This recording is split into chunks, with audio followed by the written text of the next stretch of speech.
Assalamu alaikum everyone and welcome back to the sports show with your boy Hanif, Wadid's away today, and I've got a very special guest in the house today, a lovely young lady from Leeds. She is a personal trainer, an amateur boxer, stroke kickboxer.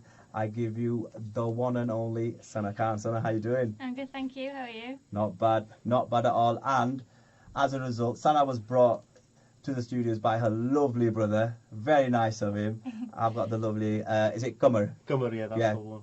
Is it Qamar Khan or? Qamar Khan. Qamar. Cheers, mate. You're a stud, aren't you, lad? Right then.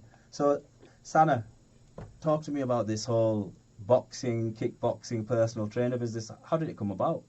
So, I've kickboxed since I was 14. Since you were 14? Yeah, so it was actually my dad that got me into it initially. So I was in high school and just doing the usual sort of GCSEs or whatever else, and my dad sort of was thinking ahead in terms of my future and what would like set me apart from the crowd and give me a bit of confidence, a bit of self-defence, but also just something to look good on my CV. So when I was applying for jobs, it looked good and it stood out.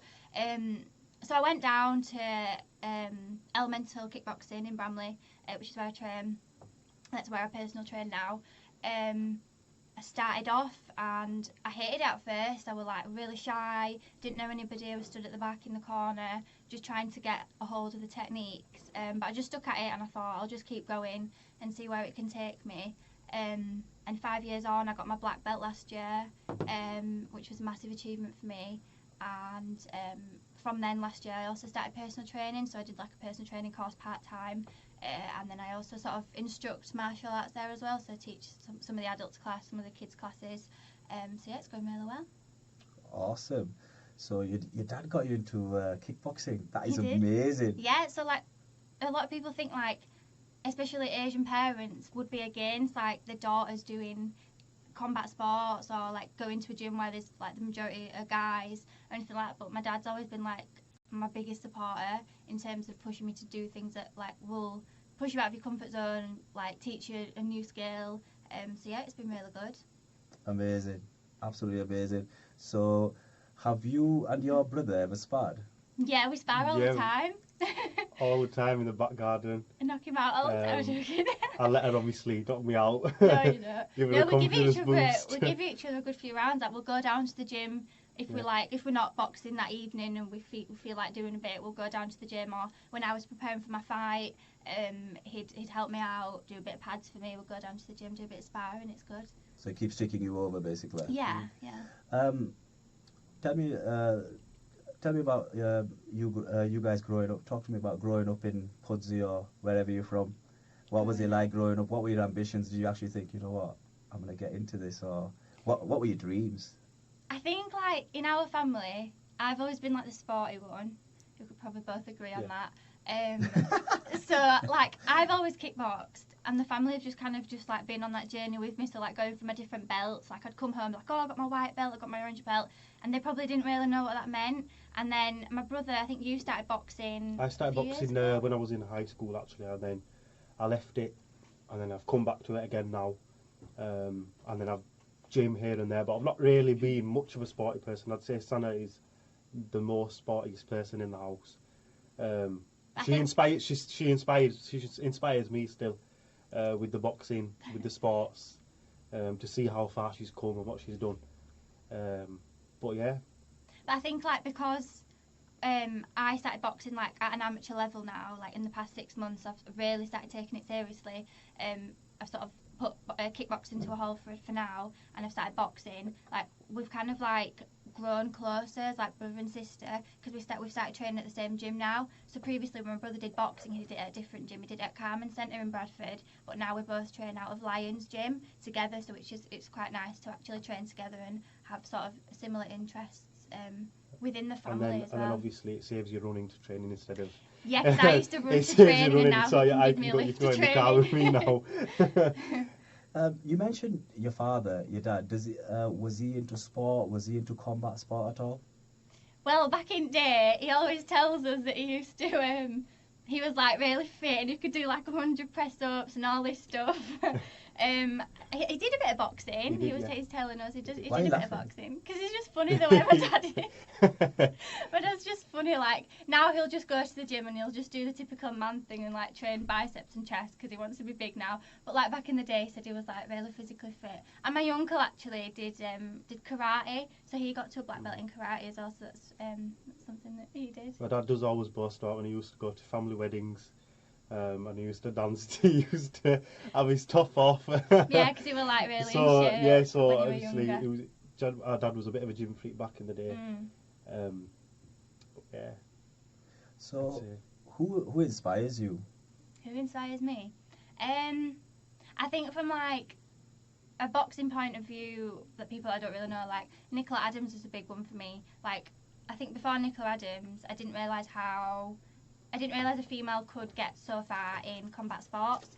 And obviously she entered the Olympics and she won and she did so amazing. Like she did a lot for female boxing and she's now like turned pro and she's like gone on to do amazing things. So I think to look at her and think she's done it, it gives me hope that like any female can do it and I can do it as well. So I think Nicola Adams is probably one of my biggest like inspirations. What about you, Kamara? Who inspires you? Oh, that is a very tough question. Recently, I've been looking at quite a few YouTube videos. One person that stands out for me is Mike Tyson, the boxer. If you look at Mike Tyson, if you look at where he came from, growing up on the streets, a very violent sort of background, growing up, and then he came to the gym and he met Cus D'Amato, his trainer, and that was sort of his mentor now for when he started his boxing career. And to see where he came from to where he is now as a person, it's very inspirational, and it just shows that you do need that sort of guidance in your life, whether that's from your mother, your father. You do need that role model figure. Also my mother, actually, because as Sana will agree, she's a very strong woman. We've been through a lot as a family, as growing up, even now. And my mother, she's always been strong. She's always been a big role model for us. Supporter, I think. Yeah, for all of us. She's the biggest inspiration for us all. Your role model comes from your own house, I believe. Both our mother and our father, but I myself have more of a kind of a connection with my mother. I'd say Sana's more have connection with our dad. Do you think? Yeah, I would say. But yeah, I mean, it works both ways. So I'd say, yeah. Yeah, he is a mummy's boy. He's the only boy. Oh, he's the only boy. How many siblings are there? There's 4 of us. There's There's four us of 2. us. And then we've got I'm the only brother, and these are always complaining. Oh, he's the only son. the He's the only son. only He son. gets like all So- the priorities. That's what they That's believe. just how it is. That's what they believe. So You have to think if it was the other way around, you know. Yeah, no, I do get it. I get it. But yeah, we've got a younger sister, Hannah. She's 15, and then an older sister. Well, she's older than me. My sister Aisha, a year older than me. So Hannah's just actually started kickboxing, so I've got her into that. And then my older sister, she doesn't really do any kind of sport. Oh, that's really cool. It's good. It's good to know that people from the Asian country, and especially females, are getting into sport and getting into sports like boxing and so forth. Right. So,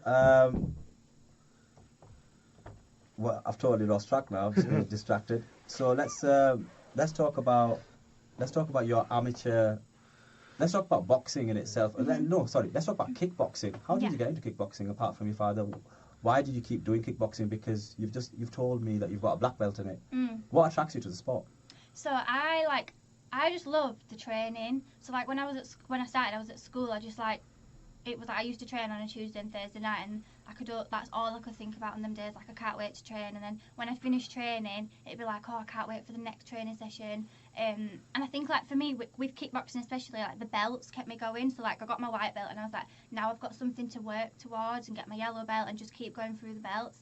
And I think like the discipline.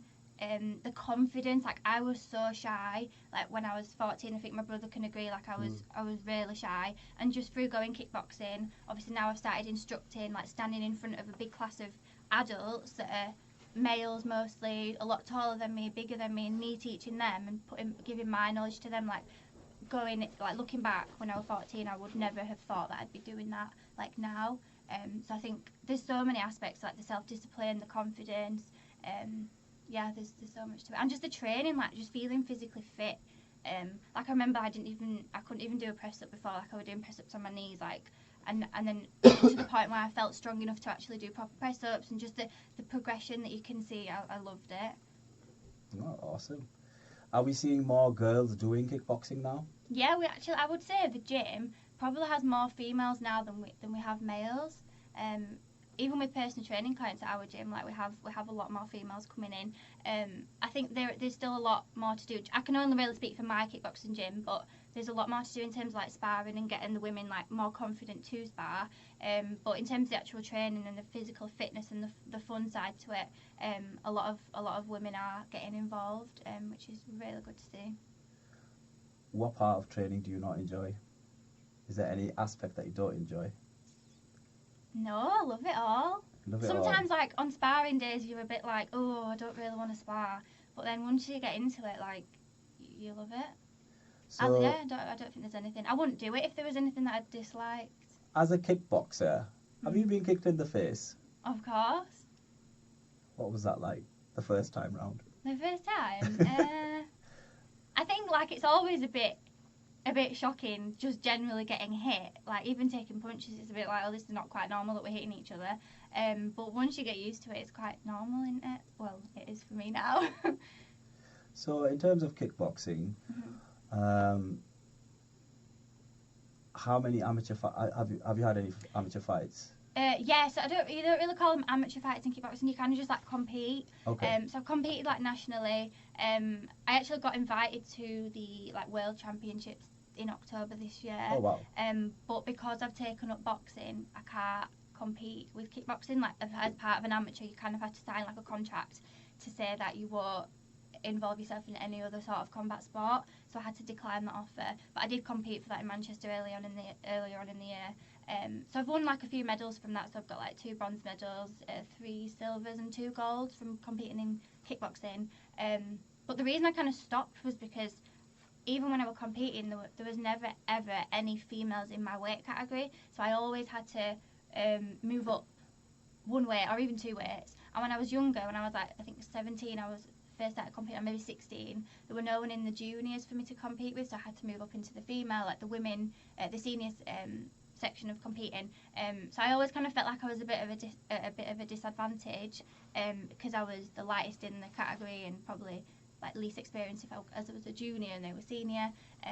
So that's why I sort of thought boxing's a bit of a bigger sport, so I might have a more fair advantage and get a better match in terms of weight.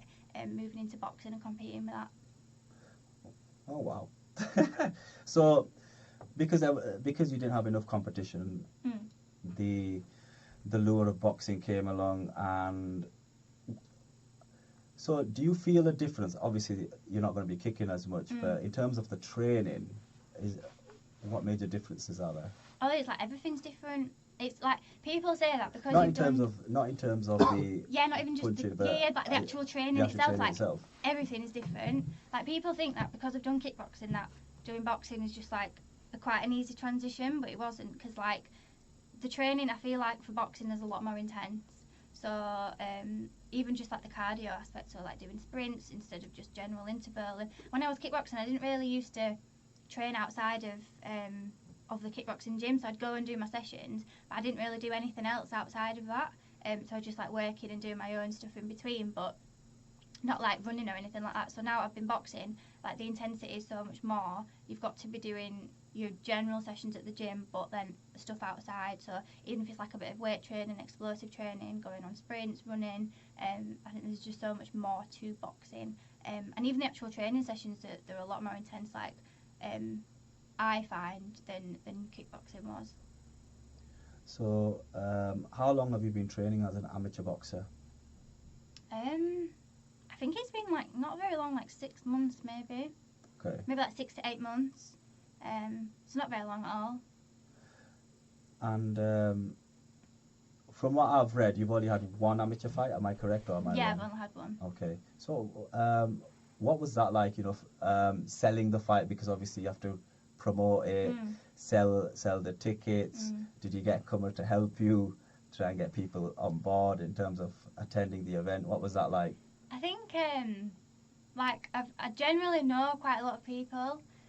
So selling tickets wasn't too difficult for me. I just sort of posted on my social media, let people know. Like at my kickboxing gym, they're all massive supporters of what I'm doing. At work, at home, family, a lot of family came over.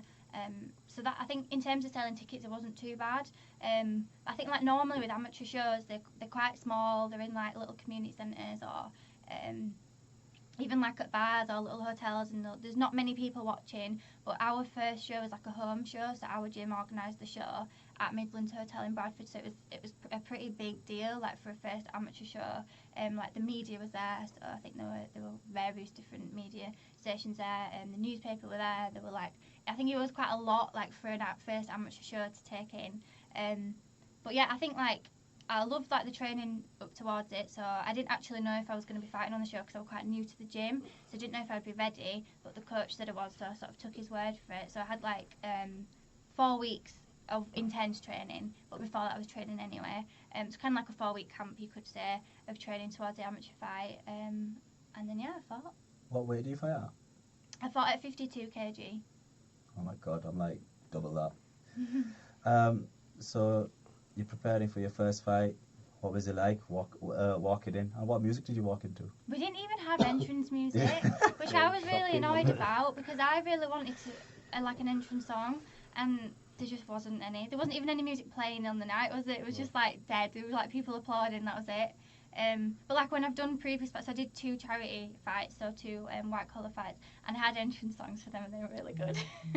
Cardi B, what was it? Cardi The B? first one was Cardi B, Bodak Yellow, Yeah. and then the second one was Stefflon Don. So it's good. I don't know any of them, but I'm sure They're like, I'm sure they're good. I liked the songs because they're both like really sassy, like independent females, so I thought I'll walk out to them. So your first fight, it ended really well. Why don't you Oh, it describe didn't end to well me? at all. Oh my god. So, I thought you knocked it out. no, that was my other fight. Was that your other fight? Oh, okay, I beg your pardon. No, so what so- happened in your first So in the white boxing collar fight? fight that I did, Amateur boxing fight. Yeah. the white collar fight that I did, it was like a 60-second technical knockout Okay. against an opponent. I think she came from Harrogate to fight me. But that was just like the white collar fight where you do 8 weeks training. And then my actual amateur fight, I didn't see it through to the end. So the fight got stopped after the second round. Because after the second round I had a panic attack. Okay. So like I obviously could not continue after that. So that was a bit unfortunate, but I think like looking back at it, it's like a massive learning curve, and I think it's good that it's happened in my first fight because I can learn from it and work on more like my mental game, my breathing techniques going into future fights. So yeah, it wasn't like the outcome that I was looking for, but it happened and it's fine, and I can like move on from it now. Was it nerves more than anything, or Like was it the nerves. pressure you were putting on yourself, thinking, you know, so many people are watching me and I've got to deliver? Yeah, like pressure, nerves, adrenaline. There was an issue like with my head guard. It was like too big for my head. They would give me a medium. They give me a medium-sized head guard. A medium men's size head A guard, medium probably, men's size yeah. head guard. Yeah, definitely. I'd like. Is my head a medium-sized men's? I don't think it is. So like little things like that, like in the first round when you sort of go to your corner and it's meant to be like calming, relaxing. You get a drink, you take your mouth guard out, you get advice from your coach. But that first round was like panic. I was like, my head guard's too big. You need to change it. And my mouth was like really dry, and obviously like it's all new feelings like I've never experienced before. So my mouth was really dry, my legs felt shaky, and just from then, like it was just a stress when it didn't need to be. They didn't change my head guard, they just adjusted it. So when I went in for the second round, it started moving around again. Obviously when you only take hits, it started moving around again.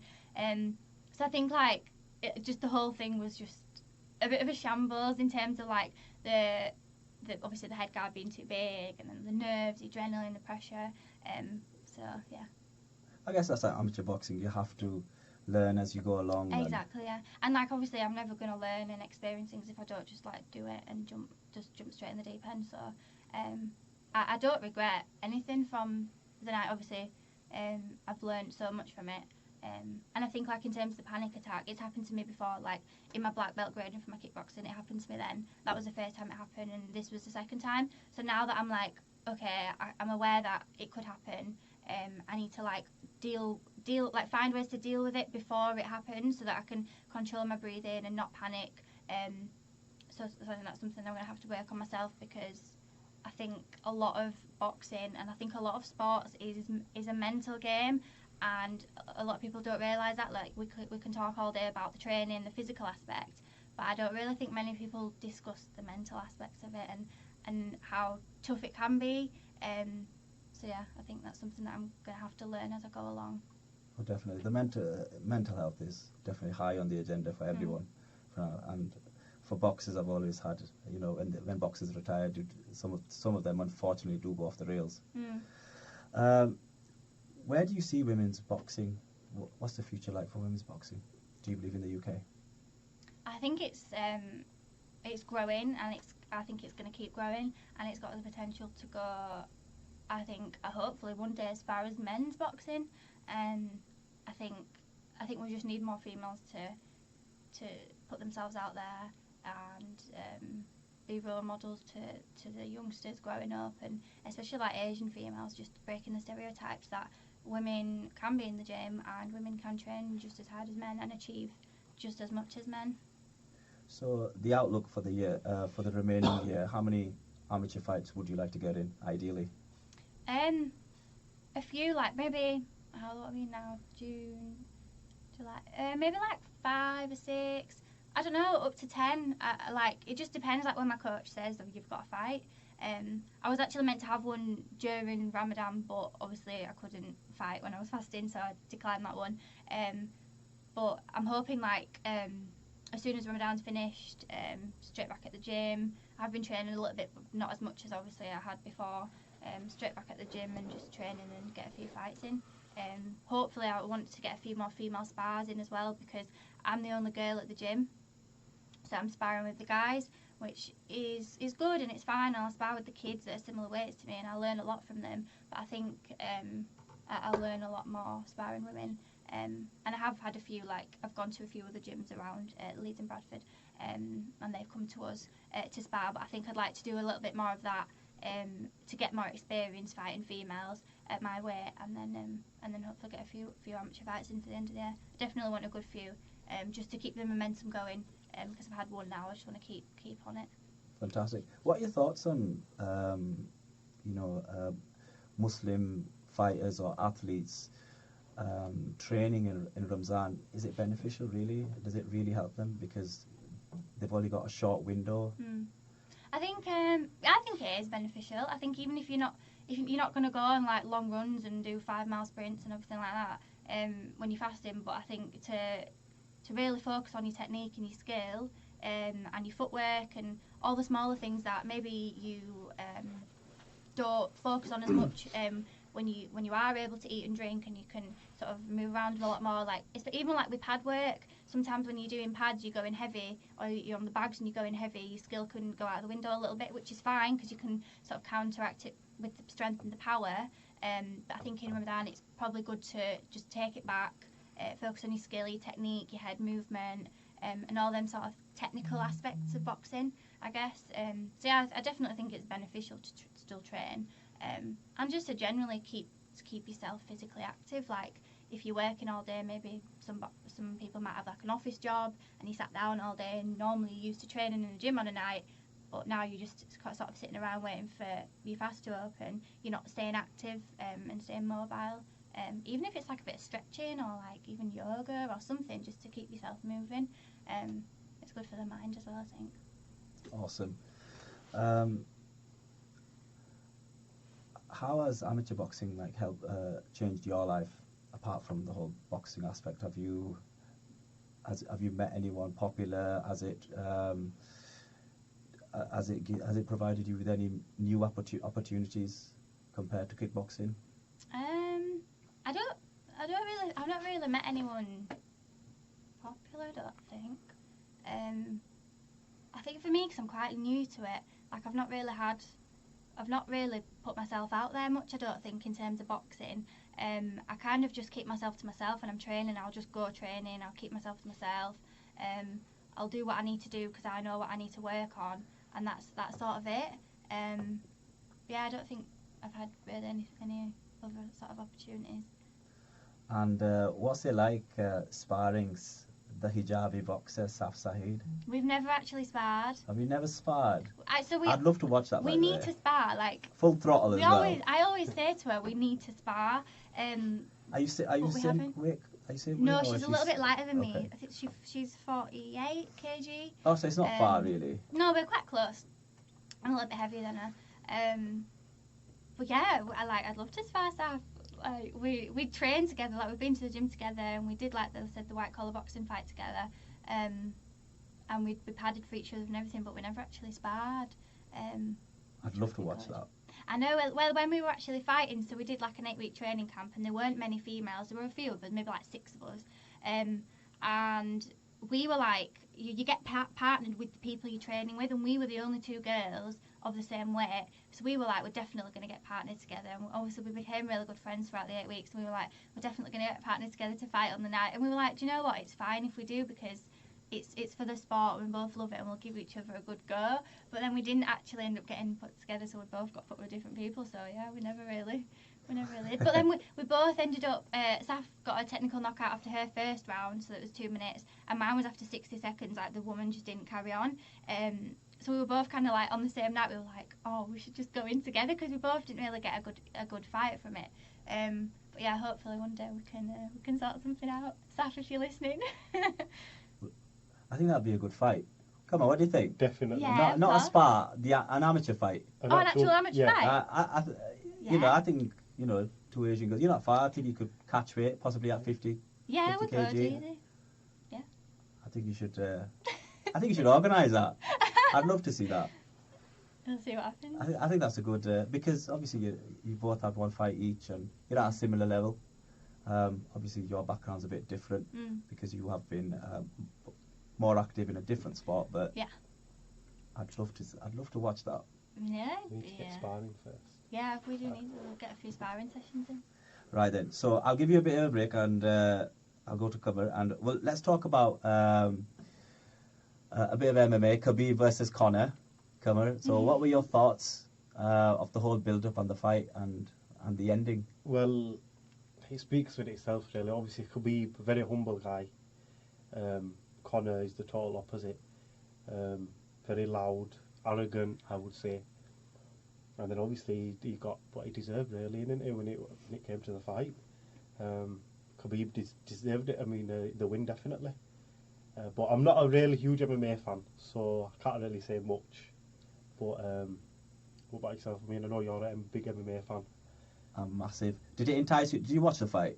I didn't watch the fight. Did you not I watch watched the fight? the highlights and stuff, but I didn't actually watch the fight. Did you watch the fight? It's just like on Instagram and stuff. We isn't it? just Like, watch the highlights. We don't really keep on top of UFC and MMA. Do you not? No. You being a kickboxer, I know, I should. More boxing, isn't it? There are a lot of good kickboxers out there, especially Yeah, no, I in one know. championship. Do you know, with me, like, I feel like I'm so blind to like what everyone else is doing because I'm so focused on what I'm doing. And people ask me all these questions about like boxing and have you watched this fight and that fight? And I'm like, no, because I was at the gym myself doing my own thing, which I probably should keep on top of it, but like I just don't. You just switch off. You just concentrate. Yeah.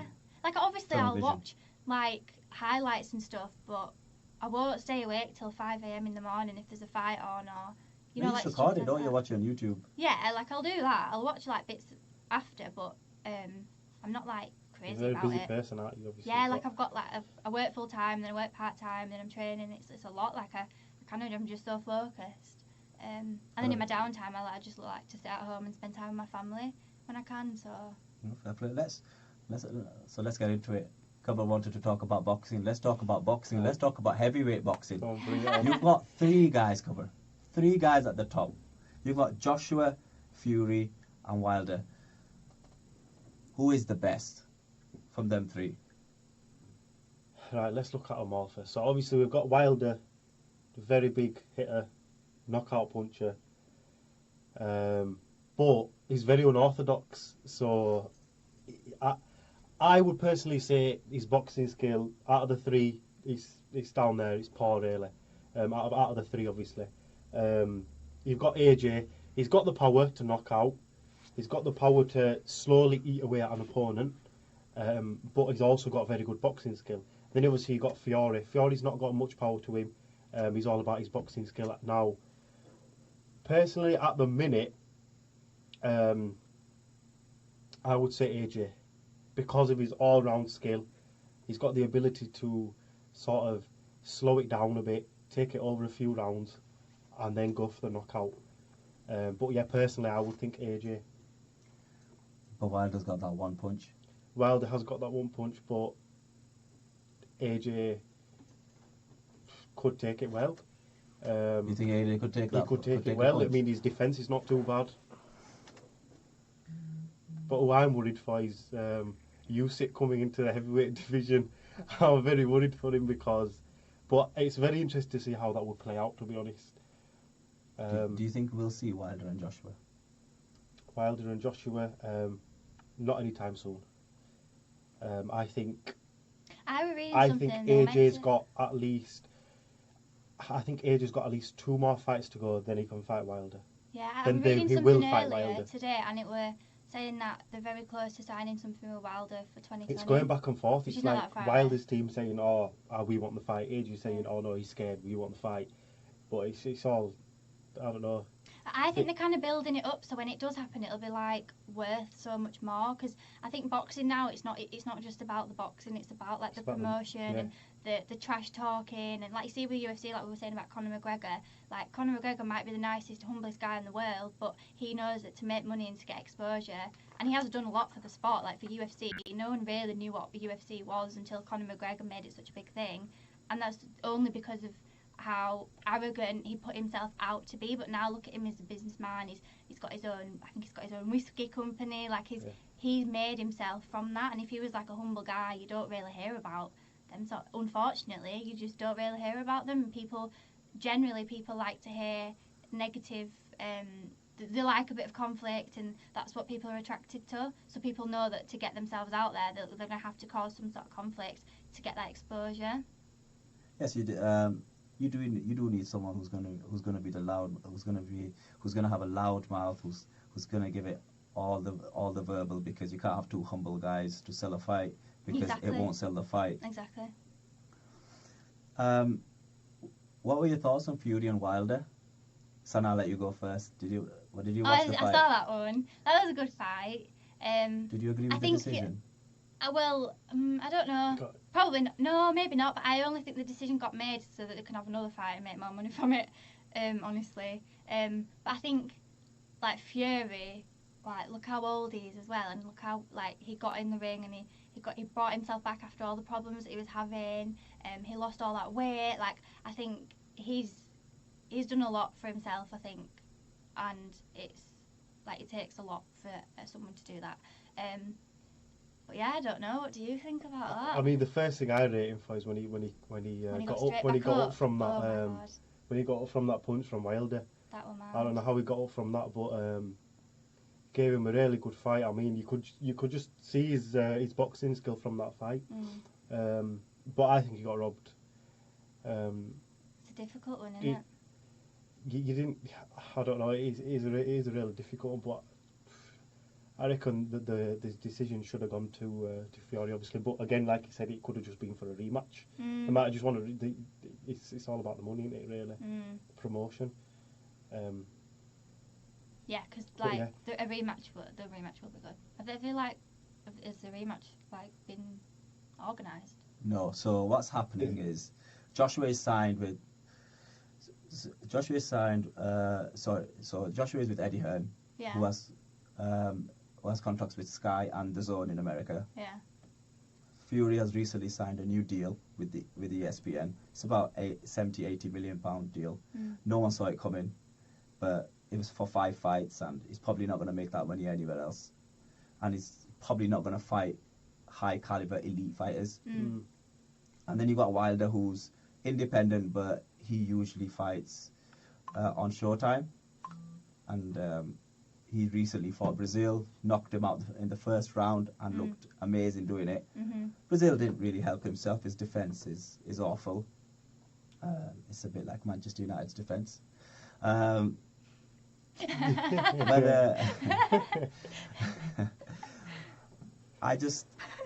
My thoughts are that you've got three guys, and I put Dillian White in the mix. I think Dillian White is taking on a far tougher opponent in Rivas. No one's heard of him, but if you watch him, the guy's a monster. Excuse me. But the boxing public are being robbed, and I don't personally think it's right, but I understand what they're doing. They're doing what Mayweather did with Pacquiao.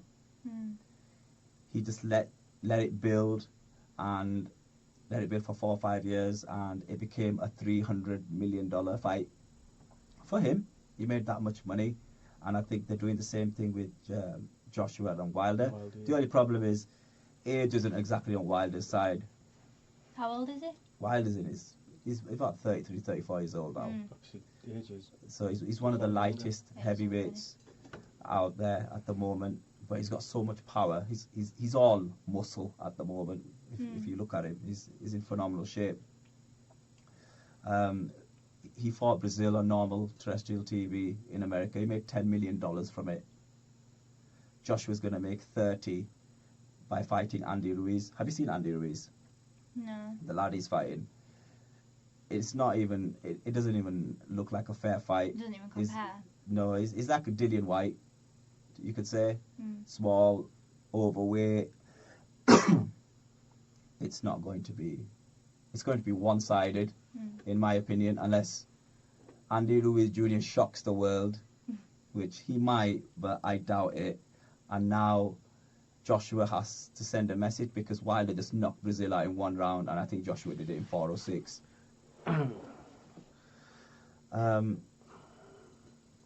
I agree with Kamal. I think we will see the fight, but not until 2020.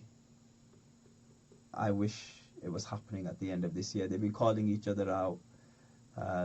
They've been, hyping this fight up for so long, but then I think it probably won't happen, purely because the amount of politics in the game.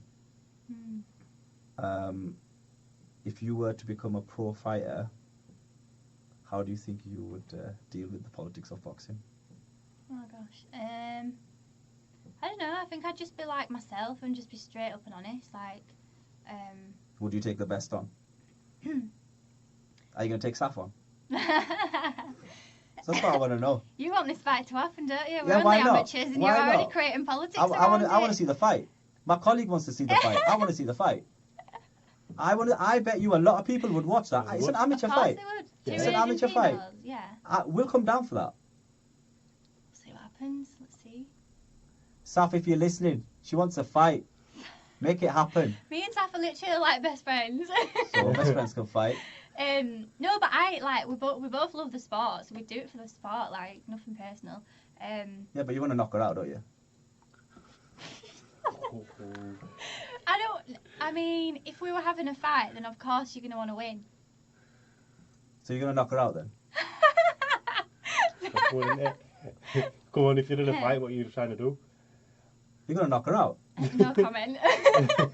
You heard that, Saf. I said no comment.